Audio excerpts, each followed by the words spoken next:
বিশিষ্ট সমাজসেবী অয়ন পালের উদ্যোগে সিউড়ির বেণীমাধব মোড়ে জলছত্র। প্রচণ্ড গরম আর দাবদাহে যখন নাজেহাল সাধারণ মানুষ, ঠিক সেই সময় পথচলিত মানুষের পাশে দাঁড়িয়ে মানবিক উদ্যোগে নজর কাড়লেন বিশিষ্ট সমাজসেবী অয়ন পাল। সিউড়ির ব্যস্ত বেণীমাধব মোড়ে তার উদ্যোগে শুরু হলো জলছত্র কর্মসূচি। গত 2 বছর ধরে ধারাবাহিকভাবে এই উদ্যোগ চালিয়ে আসছেন তিনি।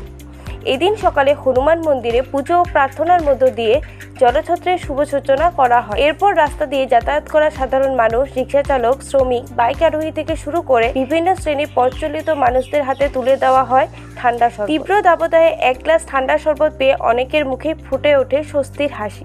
অপ্রদীপ ঘোষ, ডুয়ার্স নিউজ 24, সিউড়ি, বীরভূম। প্রচন্ড দাবদাহের পর জলছত্র, কি বলবেন? একটা অসাধারণ উদ্যোগ।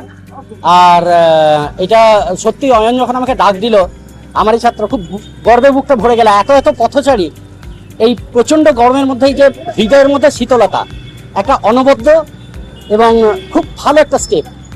এরকম ধরনের উদ্যোগ এখন কতটা প্রয়োজনীয় রয়েছে বলে মনে করছেন? অবশ্যই সমাজ সংস্কারক সরকার যখন আমাদের রাজ্যে পদার্পণ করেছে, এইরকম তো হতেই থাকবে। আমরা হামেশাই গলিতে গলিতে দেখতে থাকবো। আপনার পরিচয়? আমি ভাস্কর মুখার্জি, ইটাগড়িয়া HMHM বিদ্যালয়ে ক্লারিক্যাল পোস্টে অ্যাপয়েন্টেড আছে। কেন এই উদ্যোগ? দেখুন, প্রত্যেক বছর গত বছর 2025 সালে এই জলছত্র উদ্যোগটা আমার মাথায় প্রথম আসে, যে প্রত্যেক দিন যেভাবে তাপ প্রভাব বাড়ছে, প্রত্যেক বছর বাড়ছে, 2025 বা 26 বাড়ছে তা নয়, বছর পর বছর ধরে বাড়ছে এবং এই তাপপ্রবাহ আরো বেড়ে চলবে আগামী দিনে। যেভাবে গাছের কেটে দেওয়া হচ্ছে, গাছকে প্রকৃতিকে নষ্ট করে দেওয়া হচ্ছে, সে কারণে যেভাবে বিল্ডিং, বড় বড় বিল্ডিং, উচ্চ বিল্ডিং বাড়ছে এবং এসি, কুলার, এগুলো আমাদের স্বাস্থ্যের পক্ষে যেমন ক্ষতিকারক। গাছের হাওয়া সব থেকে আরাম, এর মতন হাওয়া বা এর মতন বাতাস আমাদের মাধুর্য বা শরীরে সব থেকে ভেসে থাকে। এবং গ্রাম অঞ্চলে দিন দিন যেভাবে গাছ ওখানেও কাটা হচ্ছে, এই গাছ কাটা প্রতিরোধ করতে বন্ধ করতে হবে। এবং এই জলছত্র শুধু আমি করছি, শুধু তাই নয়, আমি গত বছর এই স্থানে, এই জায়গায় আমি বেণীমাধব মোড়ে করেছিলাম। স্কুলের সহযোগিতা পেয়েছিলাম, স্কুলের সহযোগিতা বলতে প্রচুর পেয়েছি, যেটা বলে শেষ করা যাবে না। এবং এই জলছত্র শুধু সিউড়ি বিধানসভা নয়, আগামী বীরভূম জেলার 11টা বিধানসভাই হবে এবং সেই টার্গেট যুব সম্প্রদায়কে নিয়ে আমি করবো, এইটুকু বলবো।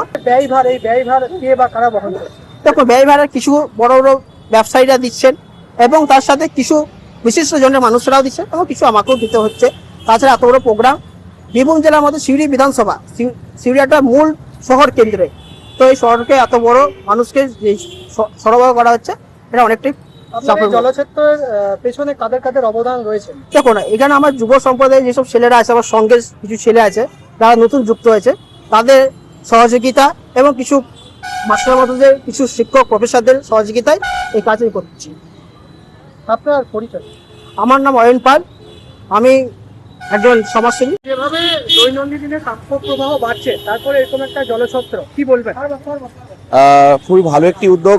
অয়ন এবং আমাদের অনেক ছাত্র আছে, ভাস্কর আছে, রূপম আছে, শুভম আছে, এবং আরো তাদের বাবা মায়েরা রয়েছেন, যারা সামাজিক একটা যে কাজ এবং সবচেয়ে আমাদের গুরুত্বপূর্ণ জীবনের একটা হচ্ছে জল, এবং সেটা একটা পানীয় একটা দিচ্ছে, সেটা পথ চলতি মানুষের কাছে বেশ উপকারী লাগছে।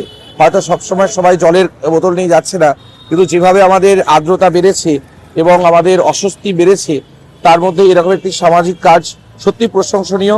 এবং এটাও ভালো লাগছে যে এরা ছোট থেকেই একদম মানে যে বিষয়গুলো ওদের শিখিয়েছি, যে শুধু আমার নিজের জন্য নয়, অপরের জন্য কিন্তু এই সামাজিক কল্যাণমূলক কাজে ছোট ছোট অংশগ্রহণ তাদেরকে আগামী দিনে যে একজন সুনাগরিক করবে, এটা আমি খুব দৃঢ়ভাবে বিশ্বাস করি এবং হবেই, সেটা আমি ঈশ্বরের কাছে প্রার্থনাও করি। আপনার পরিচয়? আমি সোমনাথ পাত্র, সিউড়ি চন্দ্রগতি পাবলিক স্কুলের ভূগোল বিষয়ের শিক্ষক।